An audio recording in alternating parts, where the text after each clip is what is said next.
გაყინული დასაკვებს როგორ ვაცოცხლებთ, კოპტოი ჩავყარი, ხო? ეხა უნდა არომატები, ხო? მე ეხა არომატები მინდა რომ შეუმატო ჩემ დასაკვებს, უკვე მკვდარ დასაკვებს, მეგობრებო, ამ დასაკვებს მკვდარი დასაკვები ეწოდება, იმიტომ რომ მარტო არის ფხვიერი მასა, საკვები, მაგრამ არ აქვს არომატი, ხო? ამის გამო ეხლა მოდი ესე რამოს ვიზავ რა. ზამთარი რო არის და მინდა რომ მადა გაუღვიძო თევზს, მადაზე მოვიყვანო და შემოვიდეს. ამ პერიოდისთვის ერთ-ერთი საშუალება არის წითელი წიწაკა. ჩემო გარგებო, არ მოგესმათ? წითელი წიწაკა.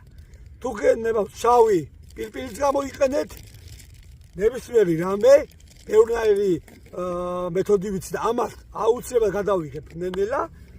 აი ესე წითელი წიწაკას ხმარ მწარეს, რომ მადა გაუღვიძო ამ პერიოდში.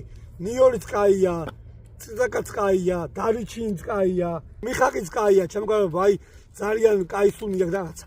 მე მიხაკს ეცას, მიხაკს გაურევ და გაურევ წიწაკას. წარე წიწაკა. ჰა? ოჰო.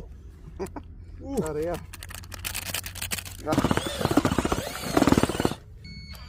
არ ყვირის არომატი ნახე? ხო. არ ყვირის არომატი. წიწაკა მაგარი არომატია.